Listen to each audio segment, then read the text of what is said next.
Students, कैसे हो आप लोग? उम्मीद करती हूँ अच्छे होंगे। तो बच्चों, आज की इस वीडियो में हम करेंगे क्लास 8 की मैथ एक्सरसाइज 10.2 का क्वेश्चन 4 करेंगे। ठीक है बच्चों, तो चलिए क्वेश्चन जो हमारा 4 है वो है कि एक ढेर में 5 किताबें हैं। एक ढेर है जहाँ 5 किताबें हैं, जिनमें प्रत्येक की मोटाई 20 mm तथा 5 कागज की शीटें हैं, जिनमें प्रत्येक की मोटाई 0.016 mm है। तो इस ढेर की कुल मोटाई ज्ञात कीजिए। मतलब हमें ढेर की मोटाई ज्ञात करनी है बच्चों, और उस ढेर में क्या है, 5 किताबें हैं और 5 कागज की शीटें हैं, जिनकी मोटाई अलग अलग है। तो चलिए इसको हम करते हैं। क्वेश्चन में हमें ढेर की मोटाई निकालनी है बच्चों। ठीक है, तो सबसे पहले तो हम 5 किताबों की मोटाई निकाल लेते हैं, फिर उसके बाद 5 शीटों की मोटाई निकाल लेंगे और फिर कुल ढेर की मोटाई निकालेंगे। ठीक है, तो बच्चों आंसर हमारा कौन सा आंसर है? ये हमारा है चौथा। ठीक है, तो हम लिखेंगे 5 किताबों की मोटाई। 5 किताबों की मोटाई। ठीक है बच्चों, तो 5 किताबें हैं, है ना? तो 5 किताबें हैं। अब इसकी मोटाई कितनी है? इसकी मोटाई थी हमारी 20 mm। ठीक है, तो देखिए अब हम 20 को 5 से गुणा करेंगे तो 20 पंजे हमारा होता है 100, और ये mm आ जाएगा साथ में। ठीक है, तो ये हो गया हमारा 5 किताबों की मोटाई। अब हमें निकालनी है 5 शीटों की मोटाई। तो हम यहाँ लिखेंगे 5 शीटों की मोटाई।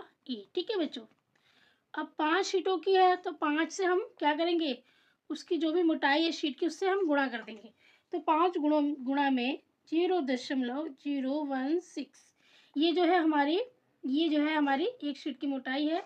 तो ऐसी 5 शीटें हैं तो 5 से हम गुणा कर देंगे।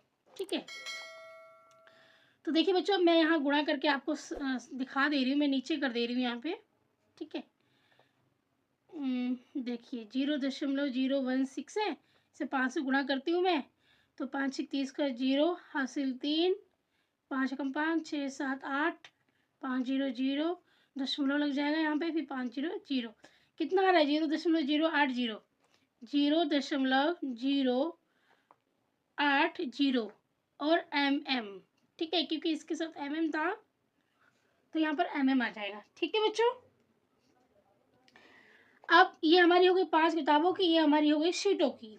अब हम क्या निकालेंगे? कुल ढेर की मोटाई। तो हम यहाँ लिखेंगे कुल ढेर की मोटाई।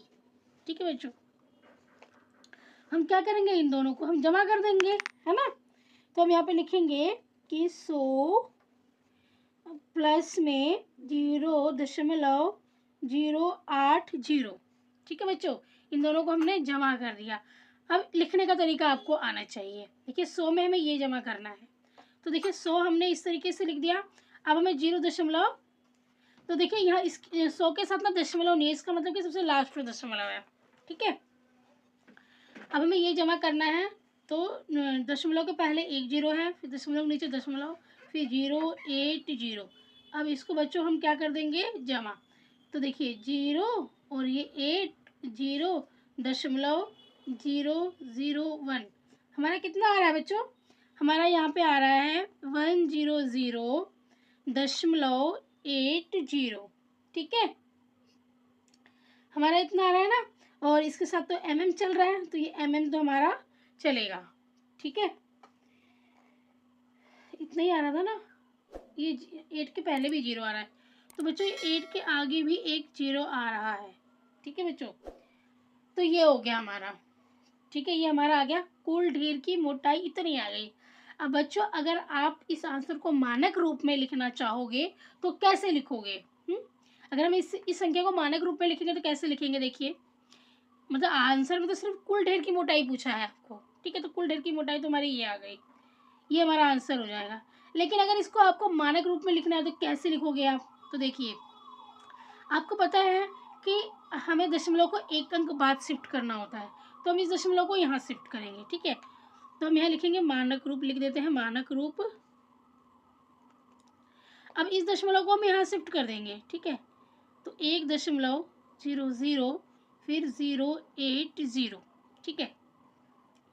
अब आप ये देखिए दशमलव को हमने कितने अंक आगे शिफ्ट किया है, 1 2, कितने अंक आगे शिफ्ट किया है, 1 2 अंक आगे शिफ्ट किया है। तो हम क्या कर देंगे, गुणा में 2 0 लगा देंगे, ठीक है बच्चों। अब फिर देखिए यहाँ पे फिर यहाँ पे हम 1, इसको तो हम सेम ऐसे ही लिख लेंगे, 1.008। अब बच्चों दशमलव के बाद अगर इस जीरो को नहीं भी लिखोगे ना, अगर मतलब यहाँ दशमलव के बाद अगर इस जीरो को नहीं लिखोगे, क्योंकि 8 के बाद ये जैसे संख्या है और इसके बाद जीरो है, तो जो लास्ट का जीरो आ रहा है इसको नहीं भी लिखोगे तो कोई बात नहीं है, ठीक है। गुणा में मोस्टली हम नहीं लिखते हैं।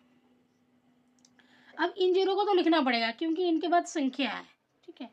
फिर देखिए यहाँ पे 100 है, तो हम इसको 10⁻2 लिख देंगे, ठीक है। समझ में आ गया। हमने इस चीज़ का ध्यान रखना है आपको कि हमने दशमलव को किधर शिफ्ट किया है, हमने दशमलव को लेफ्ट में शिफ्ट किया है ना, यहाँ से हमने लेफ्ट में शिफ्ट किया है, राइट में शिफ्ट नहीं किया है। अगर हम राइट में शिफ्ट करते हो तो हम भाग में लिखते हैं, ठीक है। ये 100 में भाग में लिखती, लेकिन मैंने लेफ्ट में शिफ्ट किया है इसलिए मैंने गुणा में लिखा है, ठीक है बच्चों। तो ये हो गया हमारा मानक रूप। तो उम्मीद करती हूँ कि आपको आंसर बहुत अच्छे से समझ में आ गया होगा बच्चों। अगर मेरा आंसर समझ में आया है, आपको समझाने का तरीका अच्छा लगा, तो प्लीज़ मेरी वीडियो को लाइक कीजिए, और चैनल पर नए हैं तो सब्सक्राइब करके बेल आइकन पर ज़रूर प्रेस कर लेना बच्चों, ताकि आने वाली वीडियोज़ की जो नोटिफिकेशन है आपको मिलती रहे। और याद रखना बच्चों कि आपका जो एक लाइक है ना, हमें बहुत मोटिवेट करता है। तो प्लीज़ अगर वीडियो अच्छी लगती है, कुछ अपने सुझाव देना चाहते हो, तो कमेंट बॉक्स के माध्यम से आप दे सकते हो, ठीक है बच्चों। धन्यवाद।